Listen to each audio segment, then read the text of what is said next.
Gray market key resellers are all the rage among gamers and gaming personalities, but what about the damage being done? Let's chat about it in the comments below, but first, my opinion. I'm Tarmack, and this is Feature Creep.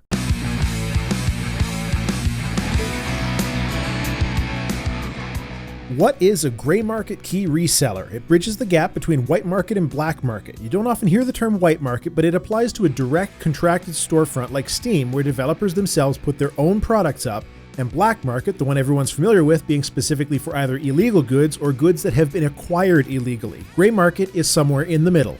So in a gray market concept for video games, this applies to online marketplaces that are in many respects like eBay, but specifically for video game keys. Let's say that you buy a new Nvidia video card and it comes with a copy of The Witcher 3, but you already have The Witcher 3. Wouldn't it be nice to be able to put that key up on a website somewhere where you can make a few bucks? Sure, it would. So you go and find a site, you put your key up and figure that since the game is selling for $50 new on Steam, that you can sell your key for $35 so someone buys it quickly. In turn, you make a bit of coin, the developer already got their payment benefit because of the brand deal with Nvidia, and someone out there got a cheap version of the game. Everybody's happy, right? But what if that's not the whole story? I see this argument all the time in reference to G2A and Kinguin regarding cheaper international versions, and it's true that games do cost less in areas of the world where people have less money. It's simple economics. If gamers can't afford $60 for a new release, the publisher might sell a game in a less economically well-off country for say $30 on launch after currency conversion.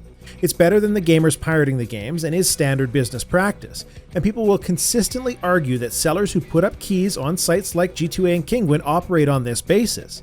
They buy from cheaper international sellers and sell for a slight markup to first world countries with money to burn, or so that's how the argument goes. The thing is that to date, I have not seen a single piece of evidence to corroborate this story. Not one, just speculation that this is a way it could, in theory, be legitimate. What we do have, unfortunately, is far more than a single instance of stories of credit card fraud. Recently, there was a story that broke from developer TinyBuild, where it's alleged that over 26,000 keys of their games Party Hard, Punch Club, and Speedrunners have been sold on G2A for a total of around $200,000, at far less than full retail or even partial retail prices. What I don't want to do here is take TinyBuild at their word. Their story happens to align with where I'm going with all of this, but it's merely an example and I can't speak to the veracity of what they claim. The fact of the matter, however, is that they are one of many instances of accusations of these gray market key resellers essentially acting as little more than a fence for keys people buy with stolen credit cards, working on the hope that they can either sell the key fast enough before a developer does anything, or that the developer doesn't revoke chargeback keys at all. What's a chargeback? I'm glad you asked. When someone disputes a charge on their credit card for various reasons like the wrong product being shipped to them or their card being compromised, they contact Visa or whoever, PayPal works like this too, to dispute that charge. And unless you're doing tons of chargebacks on your card or account, chances are that Visa or whatever company we're talking about is going to side with you and give you your money back while also taking the purchase price back from the vendor. Those chargebacks aren't cheap either, and they have fees associated with them. In some cases, the fee itself can be like $20, which, given that it all originated by a bunch of stolen credit cards, is kind of a problem. It certainly does mean that sellers need to be more diligent in their security measures and actively prevent people from buying more than a couple copies of titles, incorporate CAPTCHA and other bot-defeating mechanisms to turn the process of buying into one that is arduous enough as to harm the people trying to buy in bulk, but not bad enough as to bother legitimate buyers that just want to play your game. And to make all of this even worse, if you as a seller have too many chargebacks, Visa might close your vendor account. So how do these key resellers protect the buyer from getting a fake key or a key deactivated by the developer? Let's talk about G2A Shield. Shield is one of the most interesting aspects of the overall G2A business. The way to think of it is like an insurance plan against the keys you buy from them turning out to be illegitimate. They'll make sure that you get a valid key or your money back so long as you pay the extra fee to justify that protection. You can buy it on a single purchase, or they'll gladly offer you 30 days of the G2A Shield subscription for free, long enough to forget that it's a recurring subscription going to come off of your card every month. What a racket that is. Kinguin, on the other hand, will fight with the seller on your behalf and, if necessary, will refund your purchase into your account on their site. So effectively, store credit and no harm to them. You starting to feel a bit greasy yet just thinking about these sellers? I understand why gamers who might not always put the research into key resellers would support this kind of activity. We get great deals all the time, whether from official sources like Steam, GOG, and the like, or even groups like Green Man Gaming, who, while they've had some shady dealings on occasion, do seem to be legit more often than not. It also makes sense that gamers who don't want to resort to piracy but aren't happy with current game prices could look at reseller sites to try and still support the developers in some way, or so they believe. I get all of that. The problem is that it's not true. And the really odd thing, and I think given my overall view that key resellers are a boil on the rump of the game industry, is how online personalities and even the industry at large has somehow managed to embrace what is ultimately a very destructive behavior. PewDiePie could be sponsored by anyone. He could have a sponsorship from Activision directly, Electronic Arts, Microsoft. He chooses G2A. Why? Most likely because it gives the best payout, but it's also at the cost of his ethics. A channel of his size has no excuse to not research the business he's taking part in. He has to know and not care, which is an unfortunate thought. Now, if it was just his channel, that would be one thing, but there is the following of smaller channels who look up to him, who all conveniently have a G2A logo and affiliate link plastered all over their channels too.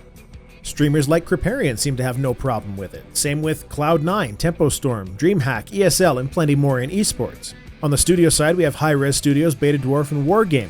Though I must admit, I'm happy to see that so few studios that matter are involved. But then, we had one of the most egregious examples of support for the key resellers when the Penny Arcade Expo let them in as a sponsor. Frankly, I lost a lot of respect for PAX as a con, and Mike and Jerry as video game personalities when that happened. Sure, they could have been not involved at all, but when it comes to running a business, either you set the standards and ethics or you don't. Leaders don't get to hide behind their minions, in my opinion. By having these very influential people in the gaming space accept money from G2A, Kinguin, and any others for sponsorship, they automatically give credibility to those sites. That then spreads to other smaller personalities until you have a perfect storm of promotion that only really cost the companies on the first round. A small YouTuber with only a few hundred subscribers isn't going to make any money from G2A, but they'll certainly be given an affiliate link and act as free publicity. Think of it this way, if you have to think of the following things in gaming, you already know the name of the product I'm going to say, and it's because they're everywhere on YouTube and Twitch from sponsorships. And with the exception of the last one, they're all overpriced for the quality of the products you get. Gaming chairs, DX Racer. Keyboards, Razer. Gaming microphone, Turtle Beach. Gaming glasses, Gunner.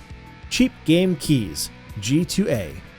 So here's the thing about G2A. They're shady as hell. They know full well what is going on, and they're set up conveniently in places like Hong Kong where no legal consequences from American companies are likely to take hold.